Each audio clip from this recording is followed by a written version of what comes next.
Hello, hello, hello. You're most welcome to another exciting review of How Successful People Think by John Maxwell. Yes, we're going to be reviewing chapter 10 in this video, which is titled Practice Unselfish Thinking. In other words, don't be selfish. Ben Sweetland says that we cannot hold a torch to light another's path without brightening our own. So if you're unselfish in your thinking and in your actions, as much as you think that you're helping other people, you're doing them good, you're also helping yourself. You're also doing yourself a whole lot of good.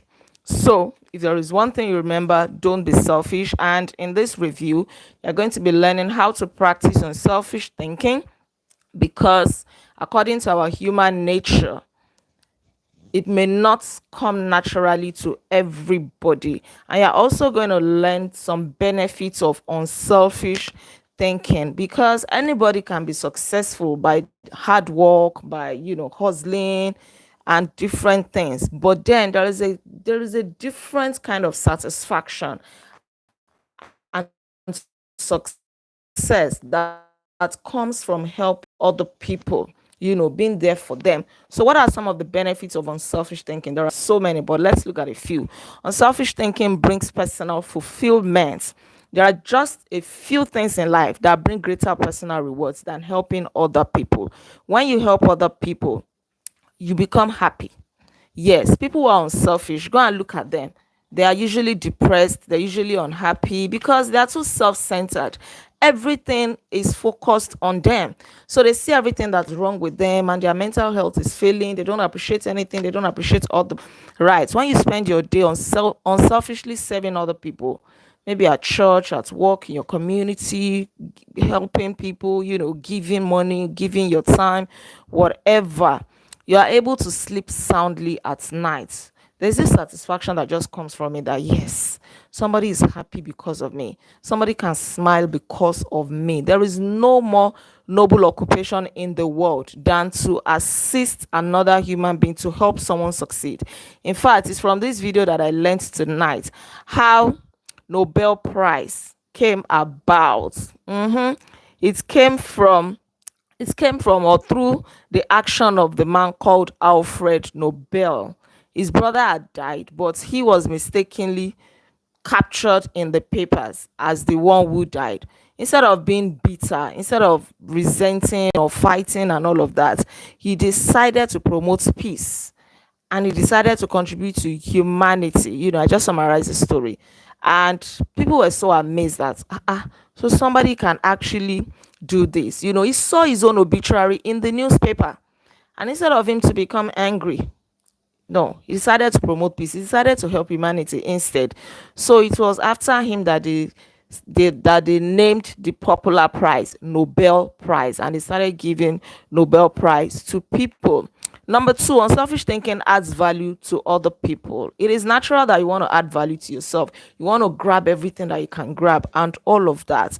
But Bessie Anderson Stanley says that he has achieved success, who has lived well, laughed often, and loved much, who has enjoyed the trust of pure women and the respect of intelligent men and the love of little children, who has filled his niche and accomplished his task, who has left the world better than he found it, whether by an improved puppy, a perfect poem, or a rescued soul, who has never lacked appreciation of earth's beauty or failed to express it, who has always looked for the best in others and given them the best he had, whose life was an inspiration, whose memory a benediction. That is the person who has truly, truly, truly lived.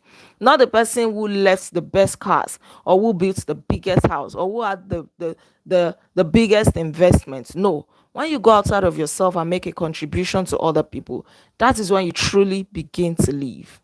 Unselfish thinking also encourages other virtues. It is so hard to be unselfish as human beings, but I tell you, if you can learn it from the little acts that you do every day, there are so many other virtues that are inside of you that are going to come out for your own good.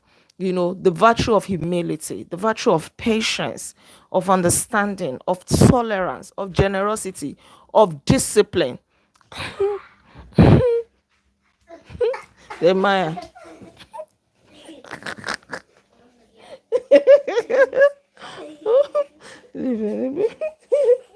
Okay. You've taken your biscuits now. Go. Go. I'm coming. I'm coming. I'll come and join you. Man, go, give him Ribena. Go and take Ribena. Sorry about that. So, you're going to develop so many other virtues if you can just get out of your shell, get out of yourself. That is one big hurdle that so many people find so hard to overcome. Become unselfish. Number four, unselfish thinking increases quality of life. Like I said earlier, some people are battling depression, mental illness, because they are too focused on themselves. They see everything that is wrong with themselves, with their job, with their children, with their family, and everything. They don't look outside. They don't think of how they can help others. And so the quality of their lives is very, very low. The spirit of generosity created by unselfish thinking give people an appreciation for life and understanding of its higher values. Right, you appreciate life more. Imagine getting out of your comfort zone to go and give some hungry children food. It will help you to see life in a different light. Sometimes you think that, oh, life revolves around you alone and you're so ungrateful. You complain all the time. But when you get out of your comfort zone, you go and see other places, you will know that you are not suffering. You are enjoying. If you see how other people are suffering, how they are begging or toiling so hard before they can even eat, you appreciate the fact that you have food and you can eat. There is no life as empty as a self-centered life, and there is no life as centered as the self-empty life. Number five, benefits. Unselfish thinking makes you part of something greater than yourself. Yes. After you leave this world, what are you going to be remembered for? Right. It is not just about you. It is about what you can leave behind, what you are going to be remembered for, something that will outlive you. I also read a very fascinating story here about a pharmaceutical company. In the mid-80s, the company developed a drug to cure river blindness. So many people were suffering from this from this illness or sickness, especially in developing countries. So this pharmaceutical company, the owner, the name was actually Merck and Company, owned by George W. Merck. When they developed the drugs, they now found that so many people could not afford it. So what did the founder do? He decided to give it out for free to as many people who needed it. And at the time that this book was written, they had given more than 250 million tablets free of charge, because the owner said that we try never to forget that medicine is for people. It is not for the profits. The profits follow. And if we have remembered that, they have never failed to appear. Now, there is a simple lesson to learn from it, simple yet profound. The lesson is this: that instead of trying to be great, be part of something greater than yourself. There are so many rich people, wealthy people. They had a lot of money. But when they died, nobody remembered them. They are gone, and gone for good or for bad. That's not the kind of life that you want to live. When I was a child, there was this preacher that came to my church one day, and I can never forget the title of his sermon. The title was "Do the Work That Speaks After Death." He preached it in Yoruba language. Said, "Ṣe iṣẹ́ tó ń fọhùn lẹ́yìn ikú. Do the works that speak after death." Right. Money is gonna go, all of those things are temporary, but the good that you do for humanity can never die, even though you may die physically. Then number six, unselfish thinking creates a legacy. You are remembered for something. You leave an inheritance for others, not an inheritance of money or cars or houses, but something that they will always be grateful for, and something that has a ripple effect. A popular doctor in Nigeria was telling the story of how When he used to be in America in John Hopkins University in America as a surgeon, he came to Nigeria one day, and after his visit, was supposed to return back to America on this particular day. So on his way to the airport, he met this family. They were crying. They were so heartbroken because their child was in serious pain. He needed a surgery. He needed a surgery, and they've done everything. Nothing was really, really working. And he was supposed to catch his flight on that particular day. So he told them that, okay, if you can get your child transferred to a private hospital this night, I'm going to get it was a bone transplant, something, something. I'm going to get this thing to be shipped from Lagos to Abuja.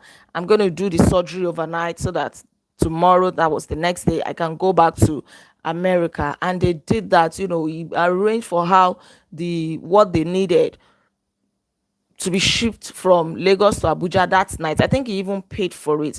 And he said few years later, he returned to Nigeria. He's now fully back in Nigeria to help humanity. But he said few years later, he returned to Nigeria to attend an event. And in that event, somebody just tapped him on the back and called his name. Oh, Dr. So and so.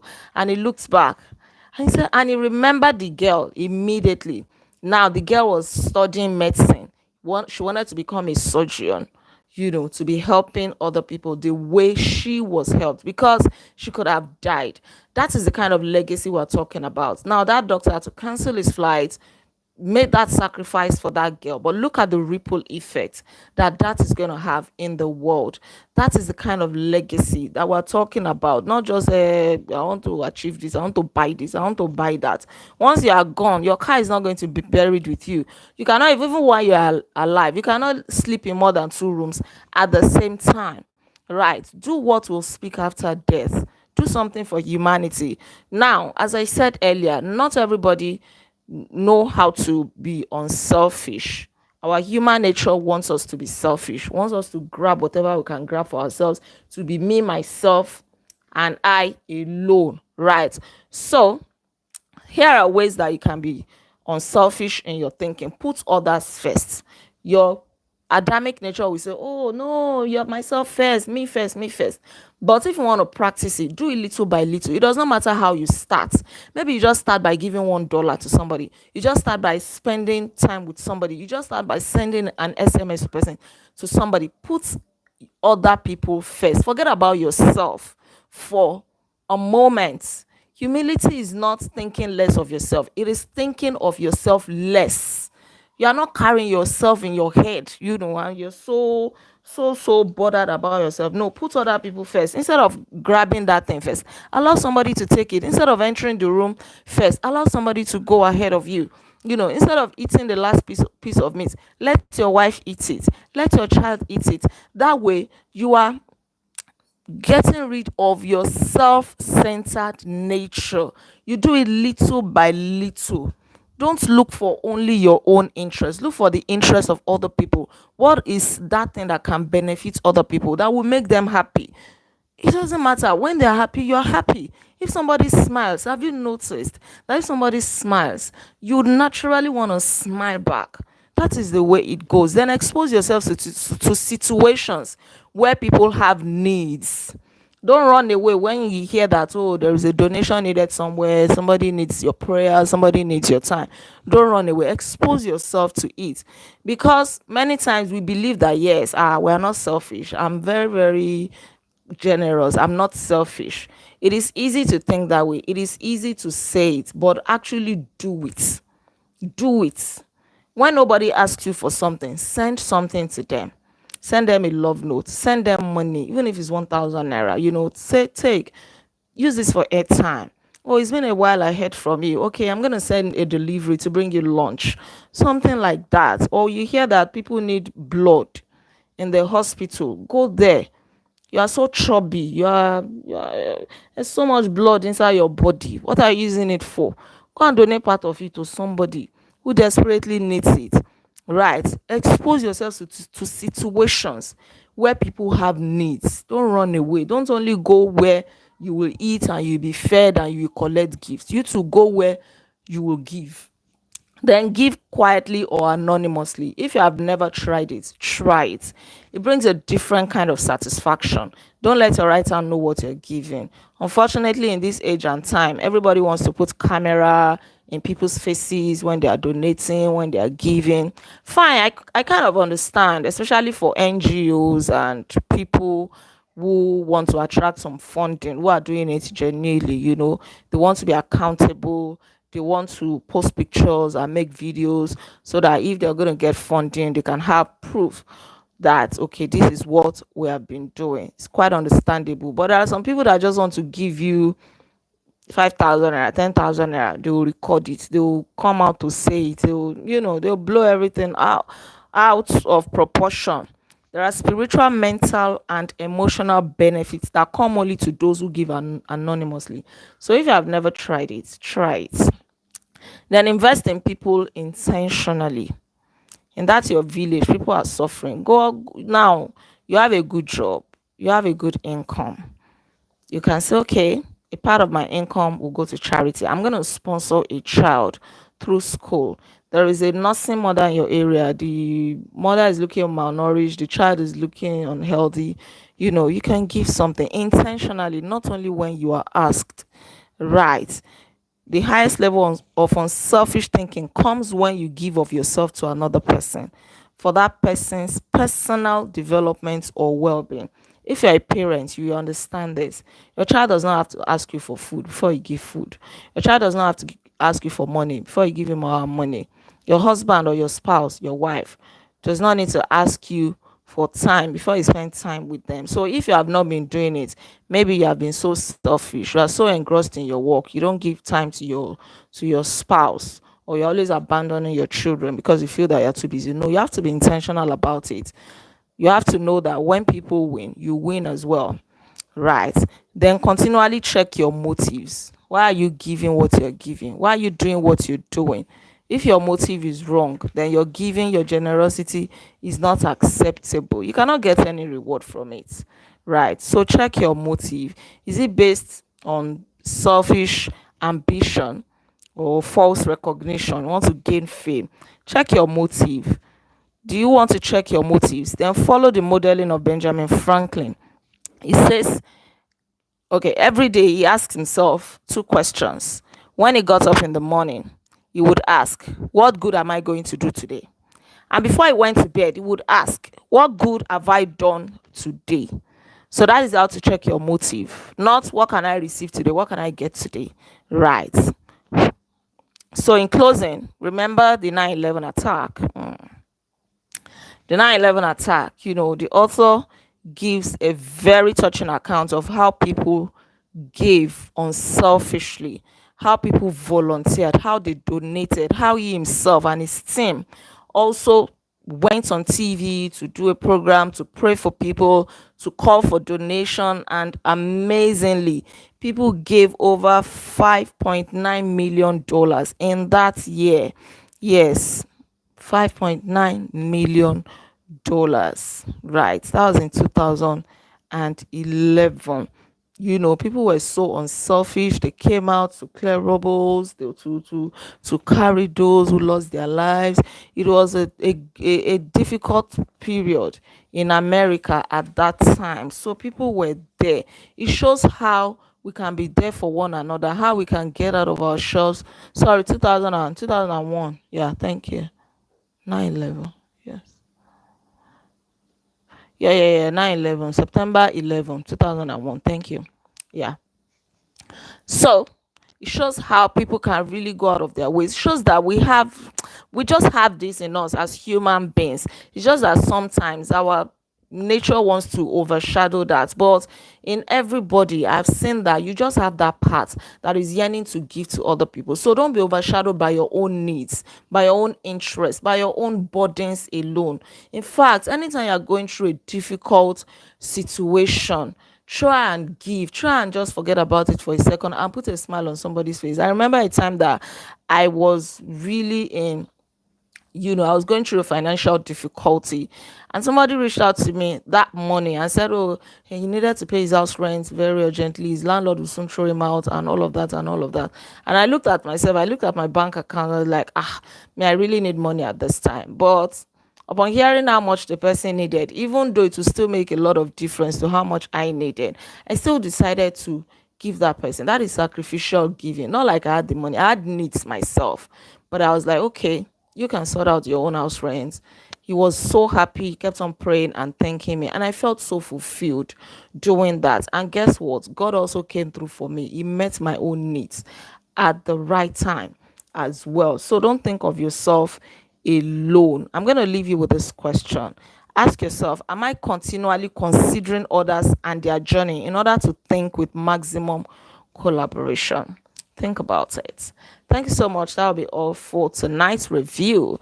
Don't forget to like this video, share your comments with me, and please subscribe to this channel in case you are yet to subscribe. I remain Olaide Agbaje, also known as First Lady, and on this channel, I inspire you to live intentionally. I'll come your way again tomorrow as we review chapter 11, which says rely on bottom line thinking. This is the book, How Successful People Think, if I am not mistaken. And of course, I'm not mistaken. Tomorrow is going to be the final review of this book. We are taking the last chapter, chapter 11, tomorrow. Take good care. And until tomorrow, be intentional. Bye bye.